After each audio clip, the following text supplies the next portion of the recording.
महिलांक पाई खुशी खबर एही दिन मिलिबो सुभद्रा योजनार तृतीय किस्ती टंका। आपण माने जदि जानि नांती जे सुभद्रार तृतीय किस्ती टंका केबे मिलिबो तो आज आमे ए विषय जानिबा। सरकार डेट डिक्लेरेशन कर देचंती। आज आमे चलंतु जानिबा केबे सब महिला को सुभद्रार तृतीय किस्ती टंका मिलिबो। आउ जेउ माने भी एपर्यंत भी अप्लाई करि नांती तो आपण माने शीघ्र ही सुभद्रा अप्लाई कर दिंतु। तेणु वीडियो को आरंभ करने पूर्व आपण समस्त को अनुरोध आम चैनल को सब्सक्राइब कर दिंतु। चलतु डेरी न करके वीडियो को आरंभ करवा।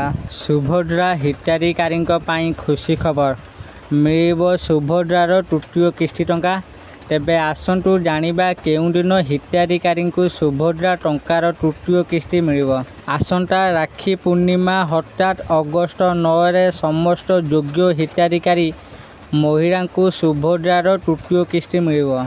एने बुधवार लोकसेवा भवन स्थित सम्मिलनी कक्षर आयोजित सुभद्रा सोसाइटीर चतुर्थ परिचालना परिषद बैठक में यही प्रस्ताव को अनुमोदन मिली। सुभद्रा योजनार अद्यवधि प्रशासनिक और आनुषंगिक खर्च को मध्य बैठक अनुमोदन करा जायछि। उन्नयन कमिशनर तथा अतिरिक्त मुख्य शासन सचिव अनु गर्गों अध्यक्षतार आयोजित यही बैठक आईआईपीए नुआ दिल्ली द्वारा ओडिशार जिला गुड़िकर सुभद्रार प्रभाव विषय हेबाकु थिबा अध्ययनर प्रस्तुति और प्रक्रिया संपर्क में उपस्थापन करा जायथिला। पूर्व निष्पत्ति अनुसार आईआईएम संबलपुर सहयोग जुलाई मास प्रथम सप्ताह कॉलेजर छात्र छात्री मानक द्वारा सुभद्रा समीक्षा करार निष्पत्ति निया जायछि। एही परिप्रेक्षी में आईआईएम संबलपुर तथ्य अध्ययन उपकरण तालीम एवं विश्लेषण पाई समस्त प्रकार सहयोग जोगाइब।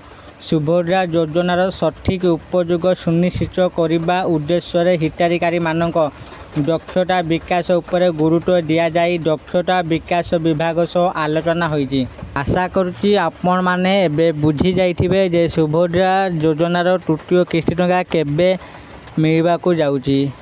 यदि आपण मानकू ए भिडियोटी भलो लागि थाए दयाकरी ए भिडियो को लाइक शेयर और कमेंट करंतु। आउ जेउ माने आम चैनल को सब्सक्राइब करनांती प्लीज आपण माने आम चैनल को सब्सक्राइब करंतु। धन्यवाद।